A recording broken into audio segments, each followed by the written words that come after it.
Good morning, sports racers. It's Monday, July 24th. Knowledge says it's back your lover up into a corner with impossible questions day. Honey, if you met somebody that looked exactly like me and acted exactly like me, would you fall in love with them? Why not? It would be me. Oh, so you'd cheat on me. Do you think that there's just like one person in the whole world that's just like statistically perfect for you? And if so, stated as a percentage, what am I in relation to that person? Because sometimes having a fight is the only way you know that that special someone cares. Hey sports racers, a quick message. If you use cell phones, get a headset. Cell phone makers include pamphlets with their phones that have little tiny words that say things like, quote, "The available scientific evidence does not show that any health problems are associated with using wireless phones," while noting that, quote, "There is no proof, however, that wireless phones are absolutely safe." In other words, they don't know much, but enough to know that from a legal standpoint, it's worth talking about. The fine print goes on to say that if you're worried about radio frequency energy, not that you should be, but maybe you should be, there are several simple steps that you can take to minimize your exposure. 1, reduce your talk time, and 2, get the phone the hell away from your body. To me, that sounds like someone who's trying to cover their ass in case the shit hits the fan.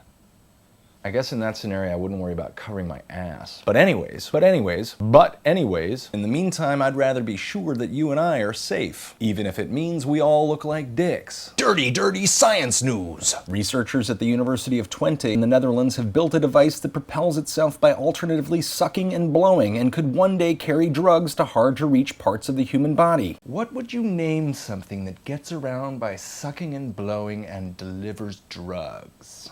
The team named the device the Robo-Scallop. The hope is that one day these miniature scallop hookers could, for example, swim to a blood clot before delivering an anti-clotting drug. The New York Times reports that NASA recently altered its mission statement to more closely align itself to President Bush's goals. The phrase, quote, "to understand and protect our home planet," was removed. The fine print is changing. If you're concerned about the sun's radiation and its effect on this planet, not that you should be, but maybe you should be, here are some simple steps you can take. Put as much distance between yourself and the planet as possible. A NASA spokesman said that the phrase was deleted to put more emphasis on President Bush's goals of pursuing human spaceflight to the moon and Mars. Daddy, are we shopping for a new house? Meanwhile, the New Scientist reports that really rich people are paying up to $35 million to practice ditching our asses if this global warming thing turns out to be real. If they can afford to do that, you can afford to buy a headset.